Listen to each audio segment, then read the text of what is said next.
眼前的一幕让所有警方都看傻眼了。凶手这次的作案手法简直堪称艺术，竟然将10几具尸体用器具贯穿连接，以极其残忍的方式摆放在餐桌旁，有的还被砍去了手臂。如此优雅又逆天的大尺度作案，再一次刷新了警方对变态的认知。而这已经是第4起案件了，警方还是查不出凶手是谁又有什么目的。他们从没遇到过这样的杀人犯。故事开始，小镇上最遵纪守法的那一家居民突然惨遭灭门，进去看了一眼现场的警员们都狂吐不止。负责此案的探员黑姐来到现场后也十分震惊，现场惨烈程度除了是仇杀和变态，很难想象凶手还会有什么其他杀人动机，因为这简直不是人能干出的事。凶手竟然将丈夫的脑袋用盐和胡椒粉腌制，接着撒上茴香籽和辣椒，放入375度的烤箱，烘烤2小时后又切成小片，最后取出丈夫的肝脏、肺和肾脏加一起搅碎，还淋上一种不明成分的酱汁，又强行让妻子和孩子食用。很难想象当时他们母子有多崩溃。也就在这时，厨房的角落传来声响，黑姐一眼望去，只见一口烧开的大锅在滋滋冒烟。她小心翼翼地走上前查看，硬是愣了半天也没缓过神来。黑姐想着里面可能煮着最糟糕的东西，可她没想到有这么糟糕。在对现场初步调查后发现，除了一家4口外，根本没有凶手的 DNA， 也没有发现指纹和被清理过的痕迹，这就很奇怪，凶手是怎么做到不留痕迹的？还有这个酱汁也查不出是什么东西，警方只好拿去给防疫部门化验分析试试。就在众人讨论如何找到凶手时，一名修女记者突然找上了门。黑姐十分的不解，教会新闻机构什么时候对凶杀案感兴趣了？金妹解释他们的机构十分关注社会正义，属于自由派的天主教徒。然而黑姐一眼就识破了金妹。You want to drive traffic to your dwindling online site by talking about murder. The more gruesome, the better. The more traffic. 无奈之下，金妹只能坦白，死者一家是虔诚的信徒，而他们的牧师是自己的朋友。得知此事后，她认为死者一家是被凶手陷阱了。既然暂时没有突破口，黑姐便有了个大胆的想法，她将能透露的信息说给了金妹听，其中包括男主人被烹饪的方式，以及其他人的死因。而母亲和2个孩子的死法最令人揪心，3人全部死于心力衰竭。They were watching, and their hearts stopped beating. Died of some sort of acute shock. 之后警察就到了，是死者的邻居凌晨3点报的警。他表示隔壁屋内音乐震耳欲聋。当黑姐说出播放的是莫扎特时，金妹立即说出了音乐的名字。The Requiem. It's the Requiem? Yes, how did you know? It seemed to fit. 听到这话，黑姐立即对其产生了怀疑，眼看就要拿起武器，可一番试探过后，黑姐发现这只是金妹的推测，随即便意识到她可能对破案有帮助，于是开始描述现场发现的奇怪粘液。它的气味会改变，从橘子味到琥珀味，然后闻起来又像腐肉，其中还夹杂着刺鼻的烧焦味。然而金妹却没想出它是什么。这边的案件还没有进展，另一个案件再次袭来，3名男子被拦腰斩断挂在了墙上，其中2人还丢失了下半身。然而现场却并不算恐怖，真正让人不寒而栗的是，3具尸体没有一丝血液，就算是被倒挂着也同样如此。而地上也再次出现了奇怪的粘液。黑姐下令找到血液，她可不相信血液会消失，一定是被藏起来或是倒掉了，并要求派出搜寻犬来协助找寻。就在这时 Roman 6. Fuck are you? Sister.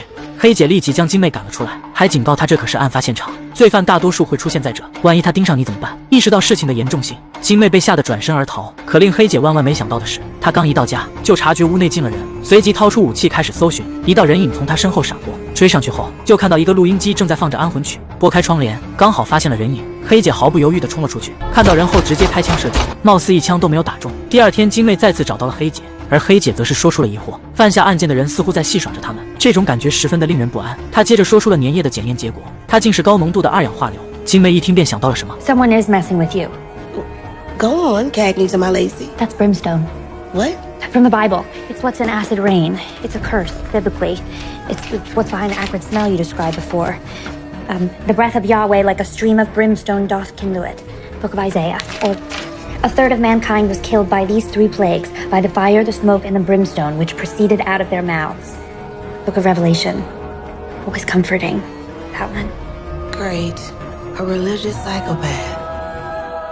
所有警员被眼前的一幕震惊得目瞪口呆。凶手这次的作案手法极具艺术性，他将12具尸体用钢管连接固定，以极其残忍的方式摆放在了餐桌前，有的还被砍掉了手臂。此情此景再一次刷新了警方的认知，而这已经是第4起凶杀案了。先是一家5口被灭门，男主人惨遭分割，被做成美食喂给了自己的妻儿。接着3个毫不相干的人被抽干了血液，凶手还把他们挂在了墙上。到现在警方依旧没有任何头绪，也不知道凶手这么做究竟是为了什么。他们从没遇到过这样的杀人犯，凶手似乎是在嘲弄整个警戒系统。作为警长的黑姐对此头疼不已，只能整夜喝酒不眠不休地寻找线索。好在有个贴心的小女儿提醒了她，让黑姐意识到第一个灭门案中杀害一家5口的凶手或许是他们大学的同事，因为只有具备医学知识的人才能波澜不惊地做出那么令人发指的事。而金妹也引起了黑姐的怀疑，因为犹太报道的谋杀案写的就像同人小说一样，一看金妹就是个热爱谋杀的疯子。第二天，黑姐对属下发布了命令，她要众人仔细检查现场，就连前门和人行道上都不要放火，尤其是未被检测的血迹，任何与尸体不匹配的东西都有可能是凶手留下的。只因他作案用的工具是手术刀，很容易伤到自己。伟大的评论家麦克阿瑟曾说过，很多案件都是利用小细节侦破的。随后，黑姐独自前往修道院，准备调查一下金妹。她告诉金妹，凶手可能是死者大学的同事。然而没等说完，金妹就表示黑姐的想法不对。紧接着，两人便来到了金妹的卧室。她在墙上竟然做了一个破案板，详细标注了整个案件的过程。金妹解释，本案绝对不是熟人所为，被害人可能知道自己被跟踪，但并不知道自己被选中了。这个凶手已经超脱了世俗生活，他对被害者的所作所为，目的只有一个，那就是召唤启示录中的世界末日，并且凶手将自己视为了上帝。然而破案需要证据，这些只是金妹的猜想，根本无法证实。可金妹却依旧坚持自己的理论，她认为黑姐老派的警察逻辑早已过时，现在的世界不一样了。凶手想通过残忍的手段告诉警察，没有什么是神圣的，也没有人是安全的。黑姐听后正要反驳，可金妹却说黑姐已经迷失了，只有自己才能看明白。 His testimony. To understand this monster, you must reach the ecstatic. 尽管黑姐并不太认同金妹的观点，不久后路易斯给修女打去电话，表示他们在人行道上发现了血迹，嫌疑人叫做沙利文，专门取人器官。上世纪90年代涉案数十具尸体的器官买卖，最后判了21年9个月前刚刚出狱。显然对方早就计划重新犯案了，而现在他正和其母亲住在一起。 Thank you, but Lois, why are you helping me? I am not helping you. I'm using you. Maybe your church is onto something, using these killings to get lapsed believers back into the pews. Hell, maybe non-believers. Like you.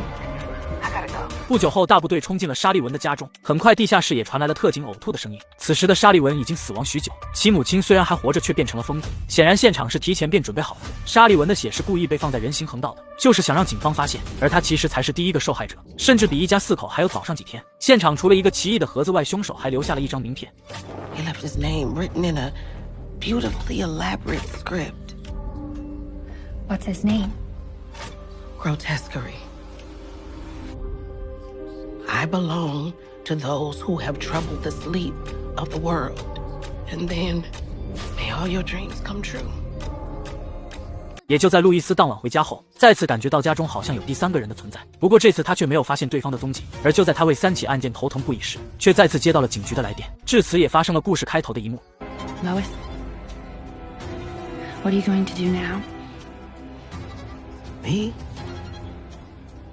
Sister, I am going to go home and drink. 眼前的一幕又让所有警方都看傻眼了。这次凶手竟然用几个尸体的零部件拼接成一个尸体，并且把女人的部位拼接在左边，男人的部位则拼接在右边，而脑袋则用一个黑羊头给接上去，搞得不男不女，又是人又是动物的，简直是变态他爹给变态开门，变态到家了。接二连三的挑战警方底线。看到这一幕的探员黑姐彻底发飙，并且为受害者的遭遇流下了眼泪，但发飙也没有什么卵用。初步调查后发现，现场没有凶手的作案痕迹与线索，而且酒吧的门是关闭的，凶手竟然能进去作案和布置现场还不留痕迹，这就有些逆天了。但这次唯一可以确定的是，凶手一定是个精通外科手术与解剖尸体的专家，因为这么完美的身体部位拼接，一般人没点技术还真做不到。夜晚，黑姐失落的回到家，万万没想到，平时看着没用的女儿竟然起了作用。之前她从案发现场带回来的盒子，没想到女儿真的打开了，原来盒子里面装着一个小纸条，打开后里面竟然写着经度与纬度的坐标。果然当初黑姐猜的没错，这盒子里面的东西可能真的和案件有什么关联。隔天黑姐就带着修女一同前往坐标地点，途中他们还看到了一些类似于祭祀的东西，可越往前走越有些怪异，这边的空气中竟然弥漫着一股烧焦的味道。于是修女告诉黑姐，去的地方可能是个陷阱或者是凶手的布局，那样不就等于自己找个坑又把自己埋了。但在黑姐眼里这是唯一的线索，不去的话又怎么调查凶手。不久后，当两人穿过一处烟雾缭绕的地段时，眼前竟然出现了一个巨大的火坑，站在一旁如同身处世界末日一般。写纸条的人究竟想表达什么？就在两人疑惑荒郊野外怎么会出现火坑时，不远处一个男人驾驶着汽车驶来，原来男人是地质勘察部门的，而眼前的大火坑是个天然气田，他们也最近才发现，并且认为有点不科学，还让黑姐他们别再往前走了。但两人了解情况后还是继续上路，没想到前方还有很多天然气坑都在着火，这一现象确实有些诡异。然而就在这时，眼前突然出现一个脏兮兮的女人，并且惊恐地跑进两人车里，说着这样的话。难道女人说的是凶手？ Go!